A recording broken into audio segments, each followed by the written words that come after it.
Everyone, welcome back to my channel learn practice achieve. Today we will discuss class 10 maths में जो new syllabus है NCERT का, chapter number 12 surface area and volume. हम different solid shapes के बारे में already discuss कर चुके हैं, जो 3D शेप्स हैं। ठीक है, तो यहाँ पे आज हम करेंगे कम्बिनेशन ऑफ 3D शेप्स, उसका वॉल्यूम हम फाइंड आउट करेंगे। शेप्स तो बहुत कुछ हो सकता है, जैसे हम सिलेंडर, कोन हो गया, क्यूब, क्यूबॉइड, स्फीयर, हेमीस्फीयर। तो इनकी कॉम्बिनेशन में जो न्यू फिगर्स होंगे, उसी फिगर का वॉल्यूम हम फाइंड आउट करेंगे। So let's start. Last question of this exercise, question number 8। A spherical glass vessel has a cylindrical neck 8 cm long and 2 cm in diameter. The diameter of the spherical part is 8.5 cm. By measuring the amount of water it holds, a child finds its volume to be 345 cm3. Check whether C is correct. Taking the above as the inside measurement and pi is equal to 3.14. यहाँ की पाई का value already given है, तो हम यहाँ पे 22/7 नहीं लगा के क्या यूज़ करेंगे, 3.14 यूज़ करेंगे। ठीक है, अकॉर्डिंग टू द क्वेश्चन क्या क्या गिवन है। एक स्फेरिकल बाउल है, ठीक है, वेसल है, जिसका ऊपर का जो नेक वाला पार्ट है वो सिलेंड्रिकल है। मतलब एक स्फीयर का वॉल्यूम हमें चाहिए, एक सिलेंडर का वॉल्यूम हमें चाहिए, और दोनों को ऐड करके हमें एक कंप्लीट वेसल मिलेगा। वेसल के अंदर कितना वाटर है वो फाइंड आउट करना है। तो इसीलिए जो स्फीयर का वॉल्यूम होगा और जो सिलेंडर का वॉल्यूम होगा, अगर दोनों को हम ऐड करते हैं तो total volume of the container हमें मिल जाएगा।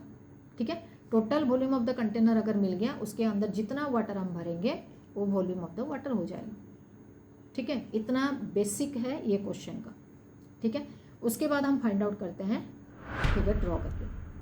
ये हो गया वेसल, नीचे एक स्फीयर है और ऊपर एक सिलेंडर है। क्या क्या गिवन है अभी फाइंड आउट करते हैं। Height of the cylindrical part 8 centimetre है और उसका जो डायमीटर है वो 2 सेंटीमीटर है। ठीक है, और नीचे जो स्फेरिकल पार्ट है उसका जो डायमीटर है वो 8.5 सेंटीमीटर है। ठीक है, अभी हमें फाइंड आउट करना है इसका volume.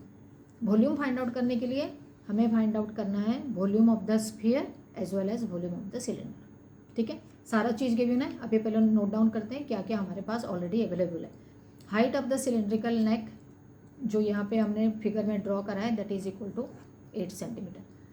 Diameter of the cylindrical part 2 centimetre दिया हुआ है, तो हमें रेडियस चाहिए, डायमीटर नहीं चाहिए। तो हम पहले क्या करेंगे, डायमीटर में से हम रेडियस निकालेंगे, that is equal to 1 centimetre. Clear. अभी हम निकालेंगे volume of the cylinder. Volume of the cylinder is equal to pi R square H. तो पाई आर स्क्वायर एच में पाई का वैल्यू हमें क्या पुट करना है, 3.14, क्योंकि ये ऑलरेडी क्वेश्चन में गिवन है। तो इसके जगह पे हम कोई और वैल्यू यूज़ नहीं करेंगे। ये हमेशा ध्यान में रखना, क्वेश्चन को ध्यान से पढ़ना है। अगर कोई स्पेसिफिक वैल्यू ऑलरेडी गिवन है तो क्वेश्चन में जब आप आंसर जब सॉल्व करोगे उसको, तो वही वैल्यू पुट करना है, कोई अदर वैल्यू पुट नहीं करना। क्लियर। तो यहाँ पे हम लगाएंगे 3.14, आर स्क्वायर के जगह पे 1 और एच के जगह पे 8। तो हमारे पास आंसर क्या आ गया, volume of the cylinder is equal to 25.12 centimetre cube. ठीक है, ऊपर वाला पार्ट हमारे पास आ गया आंसर। अभी नीचे वाला पार्ट हम देखते हैं। नीचे वाला पार्ट क्या है, एक स्फीयर है। तो radius of the spherical glass vessel क्या है, उसका डायमीटर गिवन है, तो यहाँ पे भी हमें रेडियस निकालना है। तो डायमीटर इज इक्वल टू 8.5 है, तो उसका रेडियस हो गया 4.25 सेंटीमीटर। ठीक है, उसके बाद हमें निकालना है volume of the sphere. Volume of the sphere क्या है, 4/3 पाई आर क्यूब। यहाँ पे भी ध्यान रखना है, पाई की जगह पे हम क्या लगाएंगे, 3.14, 22/7 नहीं लगाएंगे। ठीक है, तो 4/3 इंटू 3.14 और 4.25 जो इसका रेडियस था, रेडियस का क्यूब आ गया यहाँ पे। ठीक है, तो जब हम मल्टीप्लाई करेंगे और फाइंड आउट करेंगे 4/3 इंटू 3.14 इंटू 4.25 जब करते हैं, तो उसका वैल्यू आ गया हमारे पास 321.39 सेंटीमीटर क्यूब। ठीक है, ये पूरा वैल्यू आ गया किसका, स्फेरिकल पार्ट का। सिलेंड्रिकल पार्ट का ऑलरेडी हमारे पास वैल्यू है, जो कि हमने वॉल्यूम निकाला था। ठीक है, अभी हम टोटल जो वेसल है, इसको जब वॉल्यूम हम फाइंड आउट करेंगे, क्या करेंगे, जो नीचे वाला पार्ट और ऊपर वाला पार्ट है, दोनों का वॉल्यूम को अगर हम ऐड कर देते हैं, तो we will get the volume of the whole container और द वेसल।